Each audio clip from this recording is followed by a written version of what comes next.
discussing the Battle of Blackstocks today. Now, oddly, that battle was not fought at Blackstock, South Carolina. It took place instead on the farm or at the farm of a Mr. William Blackstock between the present South Carolina towns of Cross Key and Cross Anchor, near to the edge of the Sumter National Forest.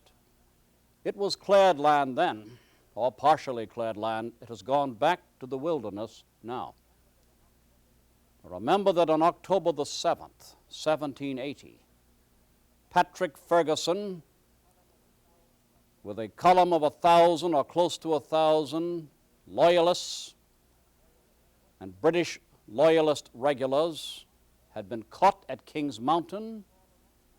He had fallen in the action, and his entire command had been either killed, wounded, or captured.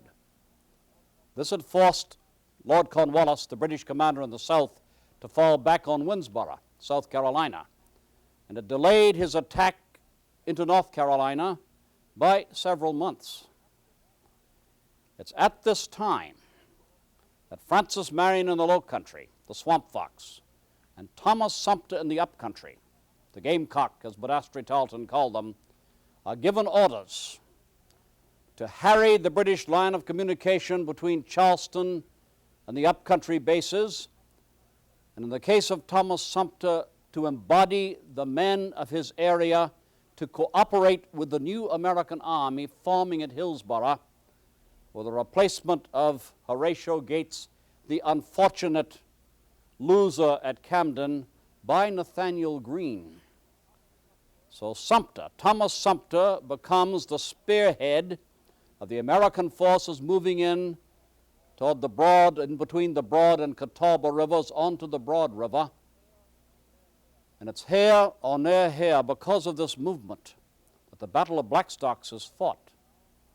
Let us go now to the farm of Mr. William Blackstock.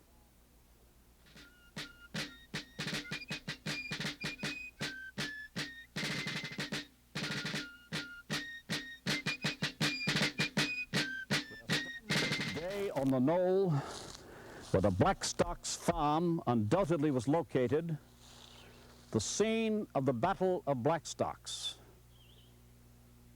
probably exactly where Colonel Hampton placed his riflemen for enfilade fire, flanking fire on Banastre Tarleton's men attacking up the slope right below us here.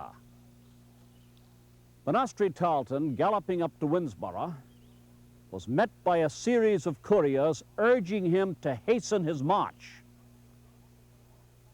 Sumter is at Hawkins' Mill on Tiger River with 1,000 men, they said. This was literally true.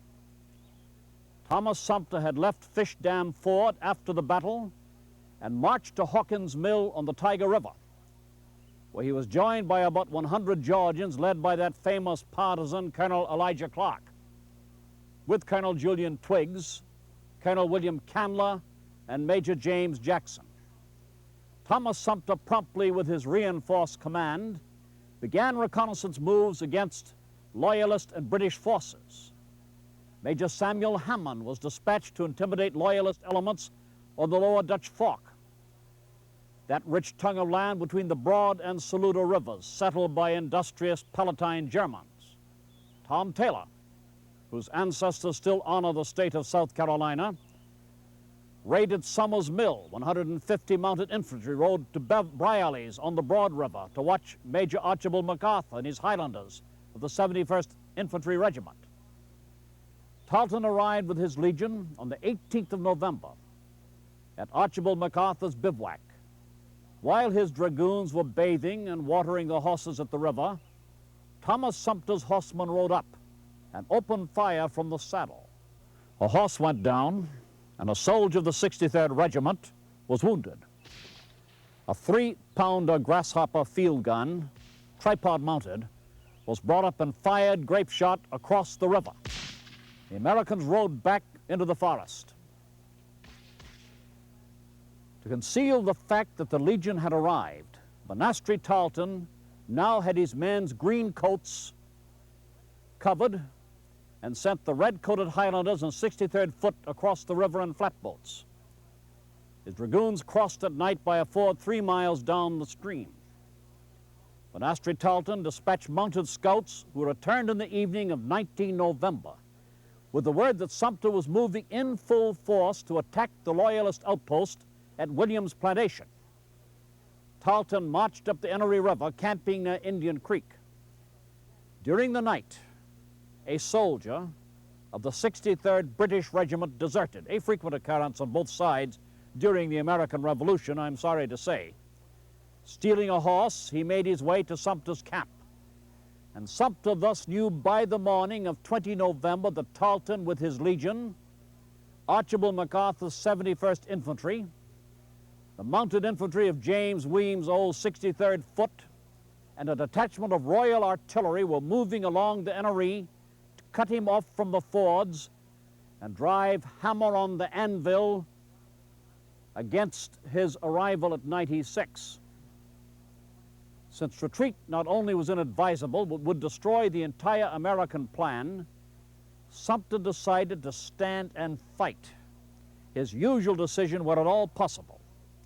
He called in his colonels, and they all advised that a strong position be found and a stand made there. This was a serious decision, pitting American militia against British regulars. But Colonel Thomas Brandon, operating in his own country, advised that the little army march for the plantation, the farm, of Captain William Blackstock. This was situated along the high wooded hills overlooking the Tyger River. It had stout log buildings right here and rail fences from which infantry could fire in protected positions down the slope. Thomas Sumter fell back, crossing the Enoree and marching toward Blackstock's farm. He left a small detachment at the Enoree under Captain Patrick Carr to watch for Tarleton. Banastre Tarleton, breaking camp before daylight, now pushed rapidly in pursuit. Late in the morning, his scouts found Sumter's trail, and Banastre Tarleton began a forced march to strike Thomas Sumter before he could pass the Tyger River. Patrick Carr also had been assigned to guard all the Loyalist prisoners captured by Sumter. Since their presence impeded Thomas Sumter's retreat, they were with Patrick Carr when Banastre Tarleton drove in among the rear guard in a mounted charge with the saber. Patrick Carr and his militia retreated precipitously, and Banastre Tarleton successfully cut down most of the unhappy pro-British Loyalists before they could identify themselves as American prisoners. So rather interestingly, he covers this in his memoirs by saying that his dragoons charged the American rear guard and defeated them with considerable slaughter. The entire day of 30 November, Banastre Tarleton followed Thomas Sumter. About the middle of the afternoon, realizing that his infantry and artillery could not keep up the pace, he ordered them to march at a normal rate and press forward with his dragoons and the mounted infantry of the 63rd Regiment. No infantry, no artillery. Thomas Sumter reached Blackstock's farm late in the afternoon and began to establish his position. His men, experienced woodsmen, built fires and cooked their meager rations of meat and meal, knowing that men fight best on a full stomach. While they were cooking and eating, a Mrs. Mary Dillard, who owned a farm 6 miles below Blackstock's, came riding into the camp right here. She had seen Banastre Tarleton's line of march and brought word that he was advancing without infantry or artillery to fight a superior force in a prepared position. Sumter now had to decide whether to fight or ford the Tyger and disband his troops to reassemble at a different date and place, a customary tactic of partisan captains facing admittedly superior enemy forces. In this case, time was too short before the pursuing British arrived. Sumter had about 1,000 men. Also, he had no artillery. But these 1,000 men were veterans. of almost 2 years of continuous partisan warfare. Thomas Sumter actually was in a position of great natural strength. A long, steep ridge or hill, thickly wooded with pine, oak, and hickory, covered his right flank, right over there. On his left was a strong fence, which stretched for about 1/4 of a mile, and this was not the usual split rail fence, but constructed instead of small trees, notched one in the other, an excellent rifle defense. On a low hill at the end of the land formed by the fence were Blackstock's house, barn, and outbuildings, all built solidly from logs, right where we're standing. Below the house, now grown up in jack oak and pine, was a cleared field and pasture, about 50 acres in extent, sloping down to a shallow stream. And behind the house, the land dropped steeply to the fast-running Tiger River. The road crossing the Tiger Ford ran beside the house, overhead to the right, and across the branch to a hill where Tarleton was to marshal his attack. Thomas Sumter established his command post on a low wooded eminence, probably about 100 yards to our right over here, west of the road to the river. Colonel Henry Hampton and his riflemen were stationed on his left in the log barns around the house. I'm probably standing just about where they were stationed. Apparently the barns were unchinked, which permitted the riflemen to fire between the logs as if they were natural loopholes. Down from the house and across the upper edge of the field, which used to be down here, were placed the 100 Georgia riflemen. And below the forested hills on his right were stationed the troops under Colonel James McCall, William Breton, Thomas Taylor, Edward Lacey, and William Hill, with Colonel Richard Wynn commanding, with a reserve force to his left and rear over by the river. An interesting and very human note is recorded here. Captain Blackstock was away from home serving with Colonel Roebuck's regiment. But Mary Blackstock, living in the house, frightened but resolute, sallied out of her house and went to see Thomas Sumter. "General," she said, "I just won't have any fighting around my house." It was too late for such a remonstrance. Tarleton already had arrived, was making his counter dispositions at the base of the hill. He was, as Daniel Morgan said later, a downright fighter, and personally a very brave man.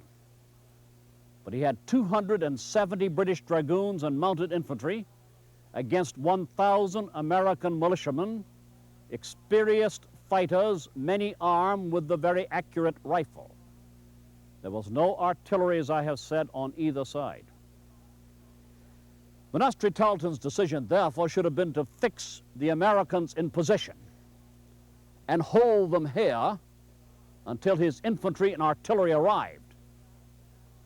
And his main task was to prevent them from crossing the river behind us to safety.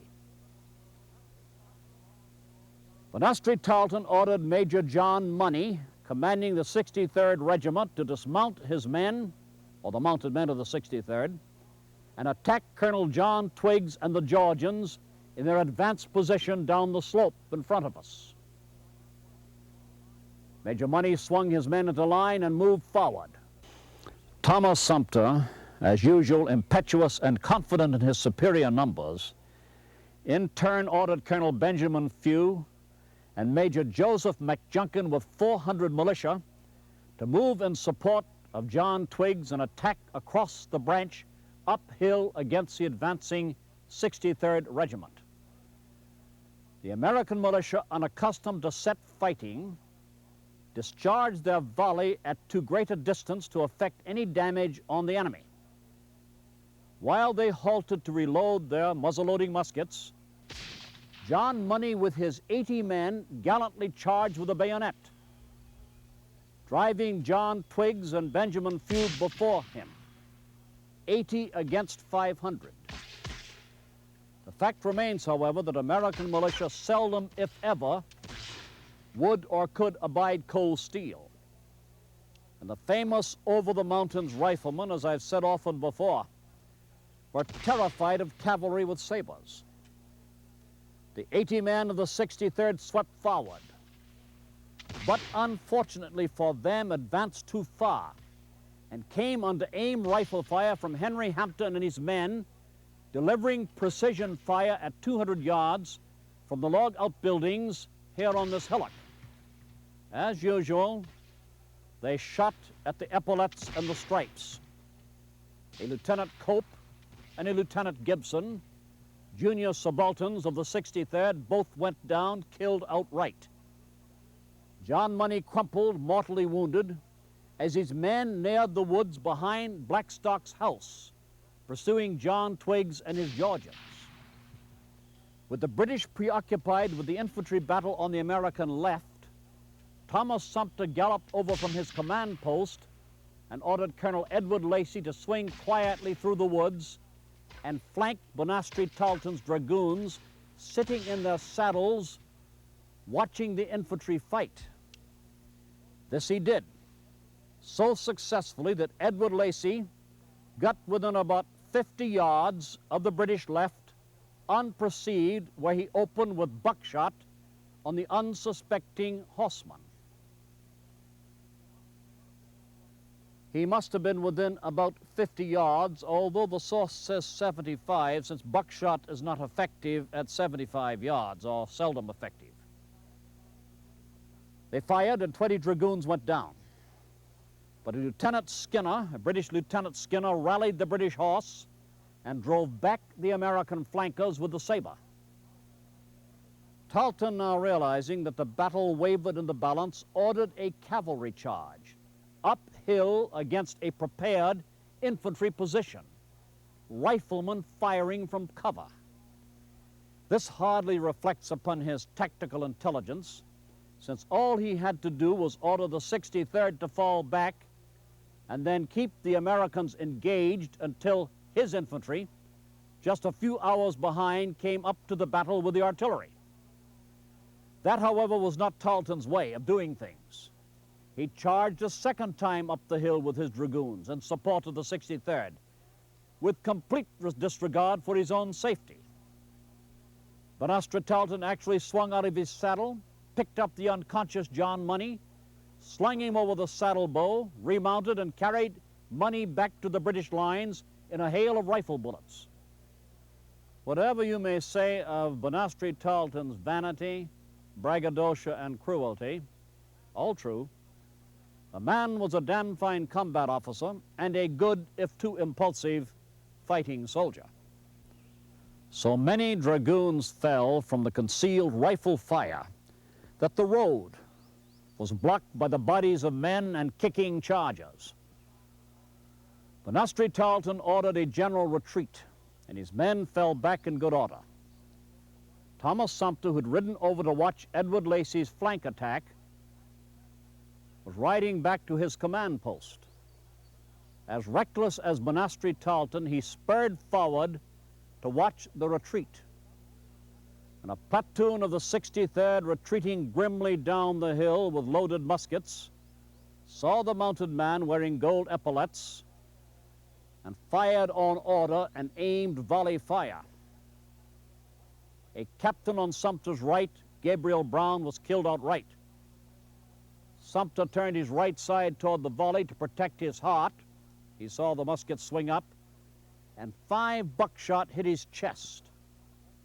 One struck under his right shoulder, entered the body, chipped a splinter off his backbone, and lodged under his right shoulder.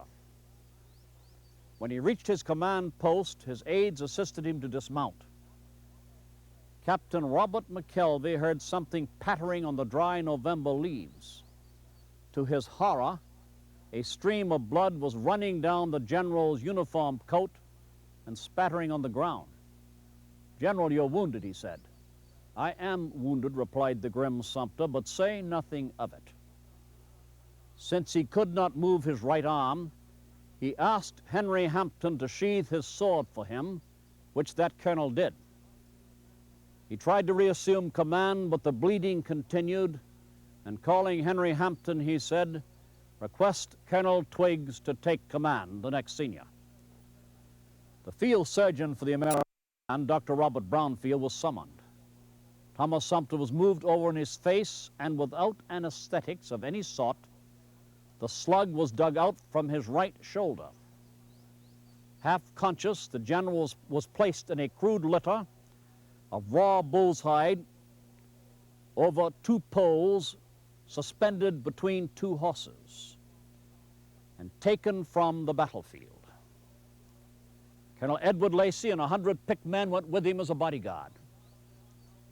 Colonel John Twiggs, now in command, began promptly to exploit his considerable victory. The British had left 92 dead and wounded on the field, the result of their hopeless and unsuccessful frontal charges, 270 men against 1,000. John Twiggs picked up all the wounded. There were only 3 American dead and 4 wounded, among them Thomas Sumter. And the Americans treated all the wounded with as much humanity as time or means permitted. This was stated later by Lieutenant Roderick Mackenzie of the 71st Regiment in his strictures on Tarleton's campaigns. Banastre Tarleton defeated, or at least checked for the first time in his career, now led his men 2 miles from the battlefield and went into bivouac, waiting for his infantry and artillery. He planned to attack again the next morning. The Americans disappointed him. Decoy campfires were left burning here on the battlefield, and during the night the Americans abandoned their position and forded the leaving the field to Banastre Tarleton. Banastre Tarleton was left with the wounded and dead of both sides, except for Thomas Sumter, and thus reported a victory to Earl Cornwallis. He cited his own losses as 50 killed and wounded. The American number is probably closer to the fact. He also excused the action of 270 against 1,000 by saying that the 63rd Regiment were attacked first, and fighting thus was forced on him. Lord Cornwallis wrote him, "I have no doubt but your victory will be attended with as good consequences to our affairs as it is with honor and credit to yourself. I shall be very glad to hear that Thomas Sumter is in a position to give us no further trouble. He certainly has been our greatest plague in this country. I hope tomorrow to complete the destruction of our enemies in this district," replied Banastre Tarleton. "Thomas Sumter is now reported dead." This was in November, and the Battle of Cowpens was fought 2 months later. Vain words by a very vain man. The dreaded bloody Tarleton, Banastre Tarleton, could be stopped, could be checked, and the Americans now knew it. That truly is the importance of the Battle of Blackstocks.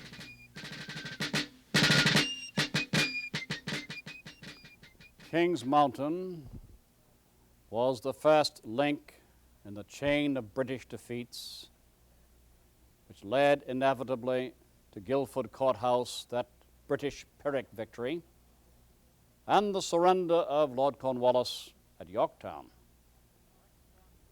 Blackstocks is the interim battle, and Blackstocks is the battle, as I have said, where bloody Tarleton was met and defeated. Now, I grant you, it was 1,000 against a few hundred.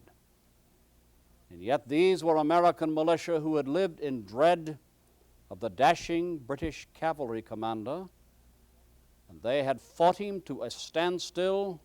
They had faced frontal attacks, bayonet charges, and had beaten him back with very little loss to themselves and very heavy loss to the British. And now we move to Cowpens, to really one of the most important battles in the Revolutionary War. The numbers engaged were not great. They never were in the American Revolution. These are small armies fighting over vast areas. But at Cowpens, an American army of militia, frontier militia, of regulars from Maryland, from Virginia, from Georgia, led by the redoubtable Colonel Daniel Morgan, now Brigadier General Morgan, were to meet an equal British army, again under the command of Banastre Tarleton. And at Cowpens, the American army was the better army. Now that is the lesson out of the Battle of Cowpens which we're about to study. Two armies met, an army of British regulars led by Banastre Tarleton, and an army of American regulars and militia led by Daniel Morgan and Otho Williams and John Eager Howard and Andrew Pickens, some of the great fighting names in the American South during the Revolution.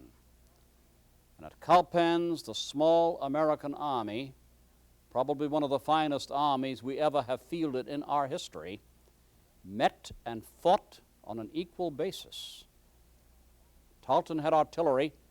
Morgan did not have artillery. Fought and met on an equal basis and defeated summarily Banastre Tarleton and his regular British army.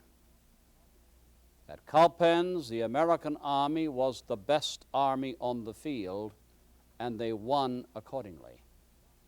So it's from these engagements we've discussed: Kings Mountain, Blackstocks, Cowpens, the raids of the ubiquitous Francis Marion across the South Carolina low country, so destructive, so grimly destructive to British morale and British communications, that the British defeat in the South inevitably is to progress and occur.